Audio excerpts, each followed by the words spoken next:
Wa ghayatul ilmi, dan tujuan dari ilmu itu, kalau kita belajar pengetahuan, al-amalu bihi, yaitu mengamalkannya. Dimohon izin, kemarin saya tegaskan, ilmu dengan amal nggak bisa dipisahkan. Justru ilmu itu akan mulai mendapatkan pahala melimpah ketika diamalkan.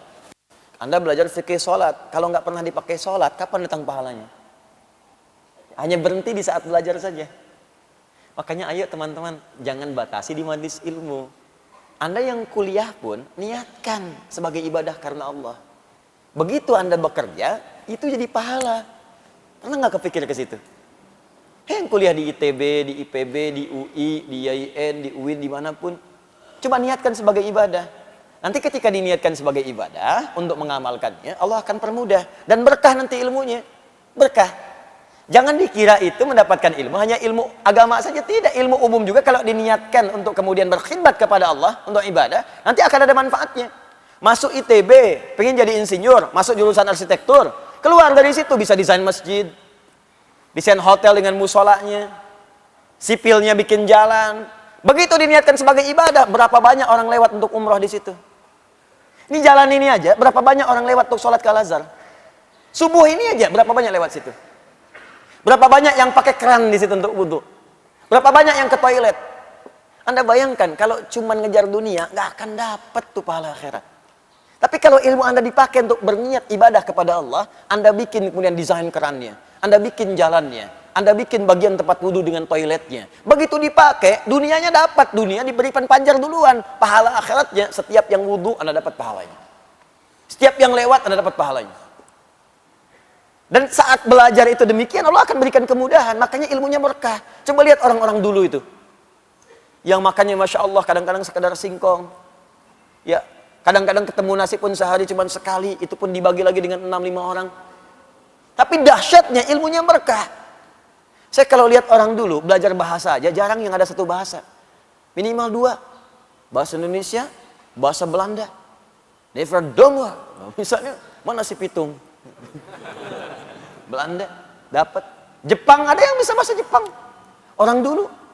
Coba diplomat-diplomat dulu itu. Kayak Haji Agus Salim, berapa banyak bahasanya? Ya Bung Hatta, ya Masya Allah. Insinyur Soekarno, misalnya yang lain-lainnya itu. Ya mereka belajar. Dan yang paling dahsyat ulama-ulama kita, Masya Allah itu. Ya ulama-ulama kita itu dulu bukan sekedar belajar, kemampuannya luar biasa. Semua ilmunya bersanad. Kemampuan bahasa Arabnya, kemampuan Qurannya, bahkan tidak sedikit yang jadi mufti langsung di Masjidil Haram. Tidak sedikit di antara mereka. Dan namanya abadi sampai sekarang. Bahkan murid-muridnya mengajar lagi. Syekh Yasin Al-Fadani, berapa banyak muridnya sekarang mengajar? Syekh Ahmad Khatib Al-Minangkabawi, berapa banyak muridnya punya manfaat sekarang?